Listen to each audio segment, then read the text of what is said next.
Hi, I'm Ali and welcome to the Beginner's Guide to Smooth Blending. Let's gather up your stuff and let's get colouring together.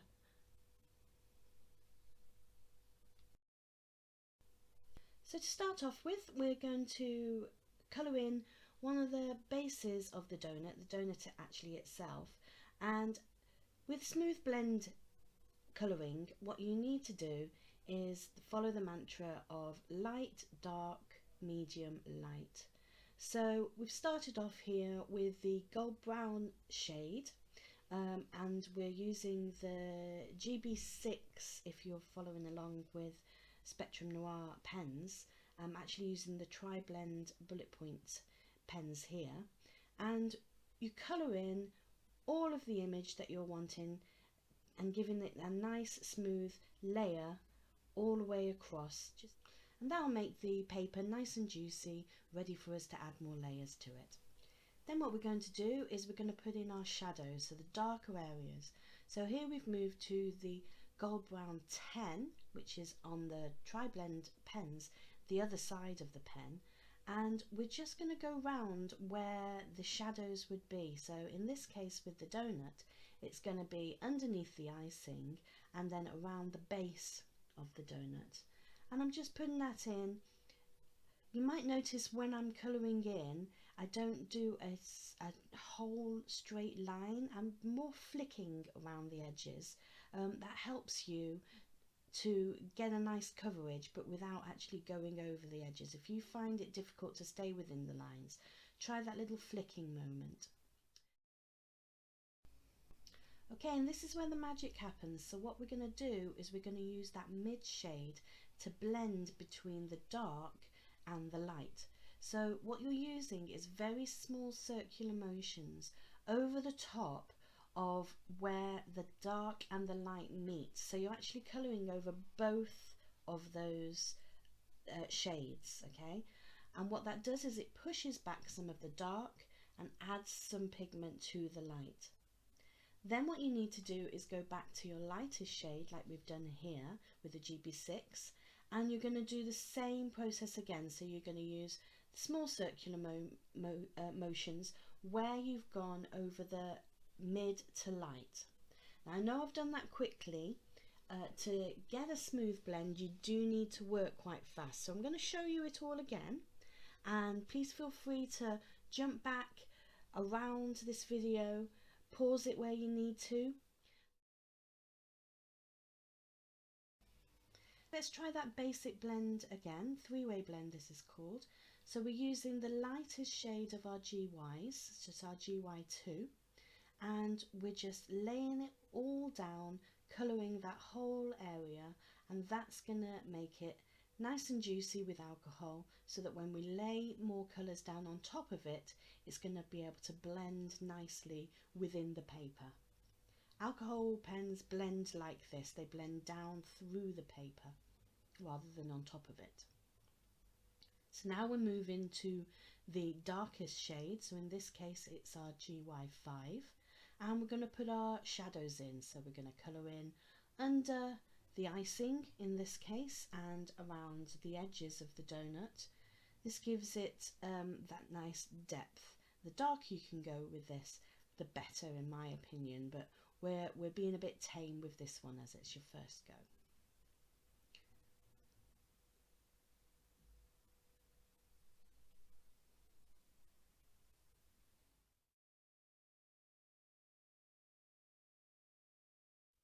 Remember to use the reference pictures that I've put on the tutorial for you, so you can see where I'm putting my shadows and keeping my highlights. This is going to be even more important to do when we go to the icing. Okay, so we've put the shadows in, so now we're going to do that magic and blend the two together. So we're using our mid shade, GY3, and we're using those circular motions. If you can see, I'm going over the top of where the two colours meet. So I'm colouring over the dark and the light. That's the key. Don't go up to the line, you're going over the line. And what that's doing, like I said, is it's pushing back through the paper some of the darkness, but adding some pigment onto the light, giving another shade and helping that all blend together. It's just beautiful. I never tire of seeing this blending happening. And then what you need to do is go back to the lightest shade, so that's our GY2, and same again, so we're just going to use circular motions and we're just colouring over where that mid colour that you were using has left a line, and making sure you're colouring back over all of the light that's left within that colouring thing. So I hope that was helpful. That's how you do a three-way blend, and like I said, the speed of doing it is key to getting a good blend. You've got to work while the alcohol is still wet. So what we're going to do now is we're going to move on to this icing. It's a little bit more tricky to do because we're thinking about our shadows and highlights, but please use the reference image that I've given you to help you with this. So we're colouring in the ice blue shades here. So this is Ice Blue 1, Ice Blue 2 and Ice Blue 3 on the Triblends, but you can use any of the pens that you've got. But we're starting with our lightest shade, Ice Blue 1. And what I'm doing here is I'm just planning where I'm going to leave my highlights. So these highlights are where I'm going to leave white areas. That's because icing is shiny, and shiny things usually have a white highlight on them. So I'm just planning where I'm putting those, and I always make them a little bit larger than what I'm wanting them to be at the end, because that blending is going to go and push them further together. So make your highlights larger and plan where you're going to have them.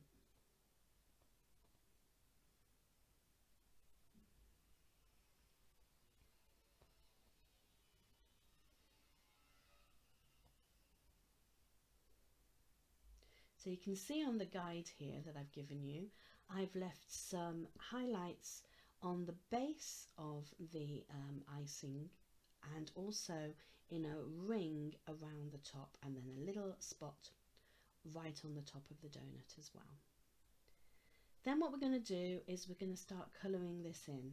Now, like I said, it's important that you do this whilst it's nice and wet with alcohol. So we're going to take this large section and just split it into smaller sections so that we work on a bit at a time, so it's not dried out. Alcohol evaporates and dries very quickly, so we're just going to work on one section at a time. So I've just coloured in that top section in the lightest shade, leaving the white areas that I wanted to keep white.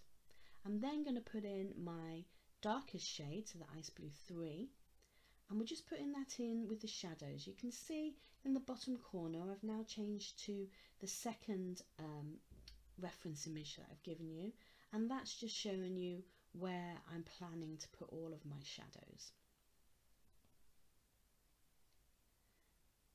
Then once I've put in my shadows, I'm then going to go into my blending. So my middle colour, my mid colour, Ice Blue 2, is now going to go in circular motions over the top of the dark and the light, just to push back the dark, add some more to the light and blend those two together. That also gives a line. It leaves a line, you'll be able to see, it leaves a line between the mid and the light. And so what you need to do then is get your lightest shade, which I'm going to do now, and blend the mid that I've just put down back into the light. Now, you don't just want to blend the line between the two. You want to make sure that you cover the whole area again of anything that's left that's light, because what you're doing every time you add pigment on, you're actually darkening that colour. So make sure that you colour the whole thing, and then your blend will be more smooth. But try not to go over anything that's your shadow with your lightest, because that's just going to push it backwards and take away the darkness that you had.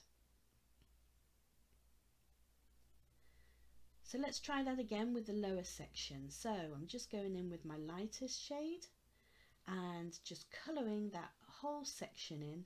I'm not worrying about if I've got a smooth blend on this. You will be able to see patchiness on this section because I don't want to oversaturate the paper. Where by oversaturation I mean that I've made the paper so wet and put so much pigment into it that it actually won't be able to hold anymore. Once I start putting the darkness down, it's just going to bleed all over the place. So I'm just putting a nice base layer down. It won't be smooth, like I said. You'll see patches where it will you'll have lighter areas to darker areas, but that's okay because we're going to go all over the top of this again. So now I'm putting in my shadows. Use the guide to help you with this. A little tip for you with shadows and highlights: if you've got an area that you really want that shine to be really seen, like at the base of the icing that we've got here, make your shadow and your highlight really clear and distinctive.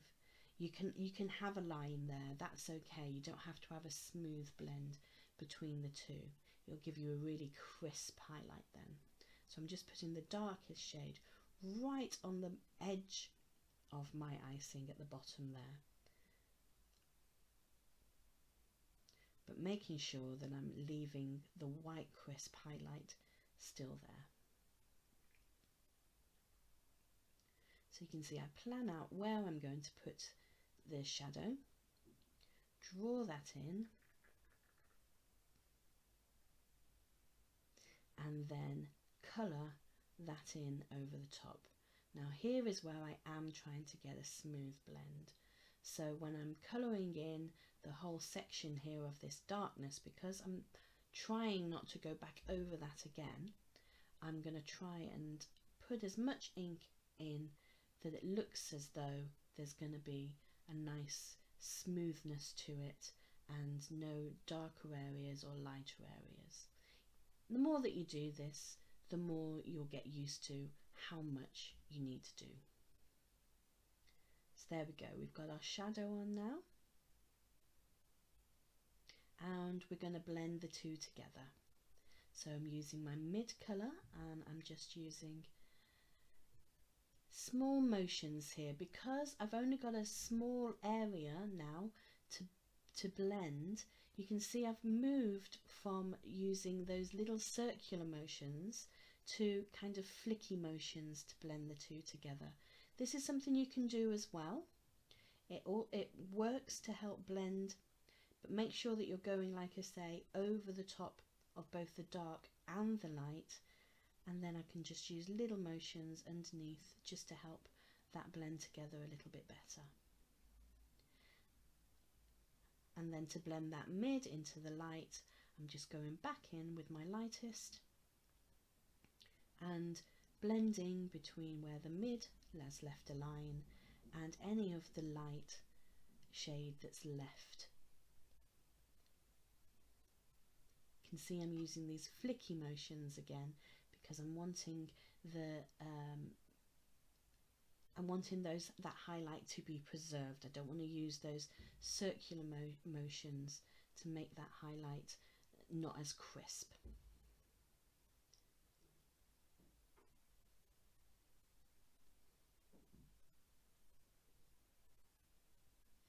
There we are.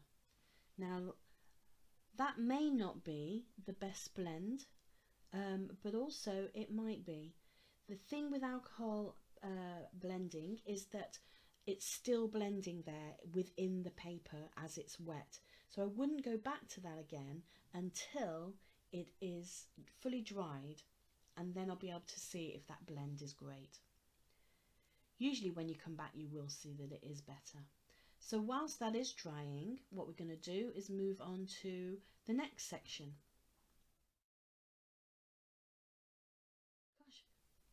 This time we're working with our bright pinks, and as I did before, I'm just going in with my lightest shade. So this is BP1, and I'm just planning where I'm going to preserve my highlights.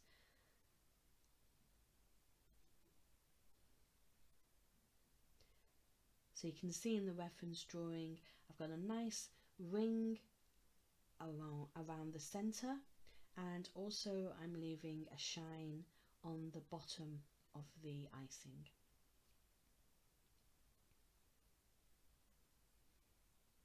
And because this is a smaller area to work with, we could colour the whole image in one go, but as some of you may still be new to this, I'm just going to do one section at a time again. So just colouring in that area in the centre there, making sure I'm leaving the highlights in the bright pink one. Then I'm going to go in with my darkest shade, the bright pink 3, and I'm going to be putting in the darker areas. So using the guide again, it's filling in over the top of that. It's going over the top. Remember doing that bottom line just to give that shadow there, and then going along the centre as well.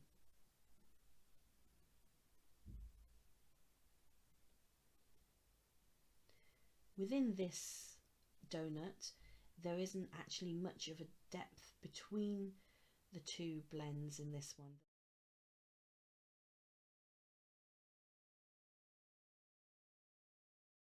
The distance between the lightest and the darkest shade is actually not very far, so you really do need to be careful about preserving those highlights, otherwise it's just going to blur into one pinkness. So now I'm going in with my mid shade just to blend that dark and light together. Just very carefully just going over the top of where the two meet there.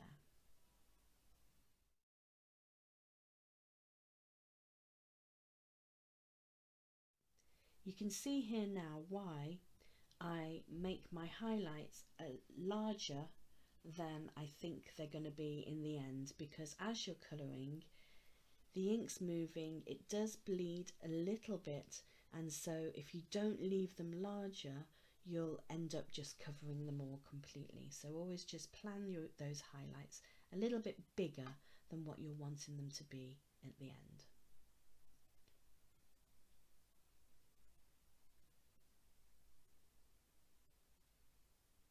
So I've just then gone back over again with the lightest just to push that mid down again. So let's do the top of it again now, one more time together. So I'm just colouring in the whole top of that in the lightest shade, and I'm going to not worry about whether it's a nice smooth blend. I'm just getting a nice coverage so that I've got a nice moist area to work on. Then going to put in my darkest shade, putting in those shadows which will be underneath the donut that's sitting on top.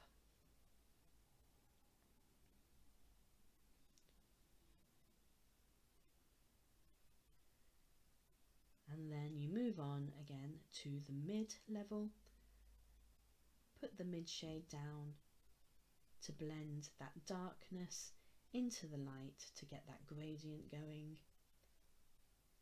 and then once again with the lightest just to give that blend a little bit more from the mid to the light.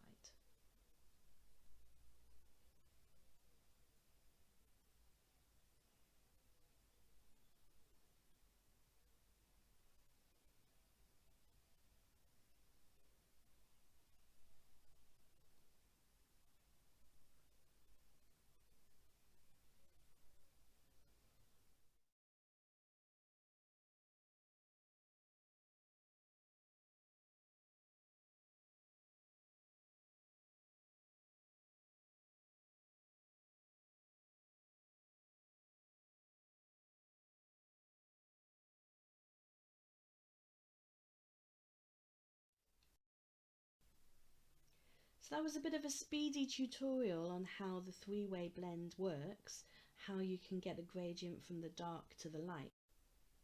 So we're going to colour in the rest of the donuts now, and I'm showing you it just a little bit closer so you can see what's going on a little bit clearer hopefully. And we're just following that whole process again. So we're going from light to dark to mid and then back to light again. So here I am, and I'm just colouring that in with the lightest shade of this brown that I'm wanting to have a nice chocolate donut.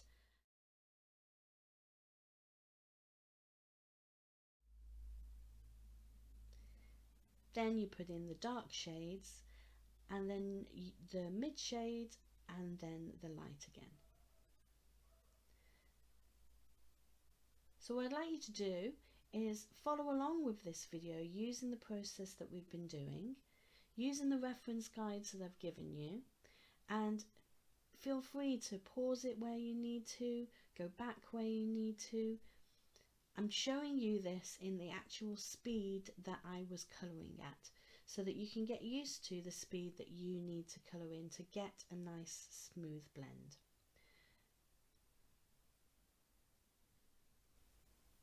So have fun, and if you've got any questions, there is a forum that you can go on to.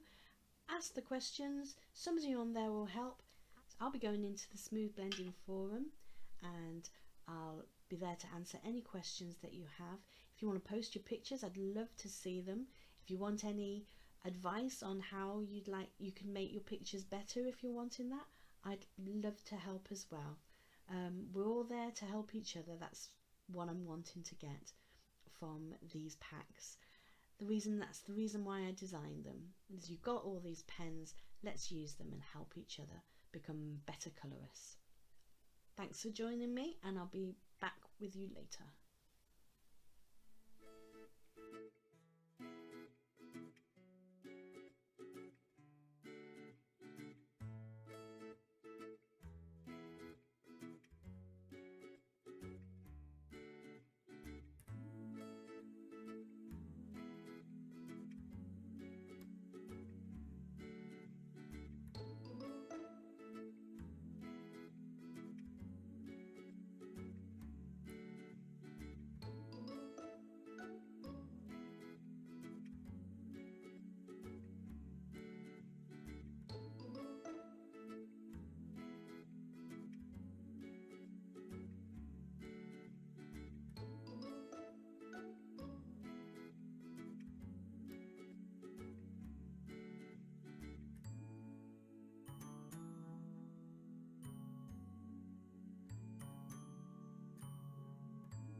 So there we go.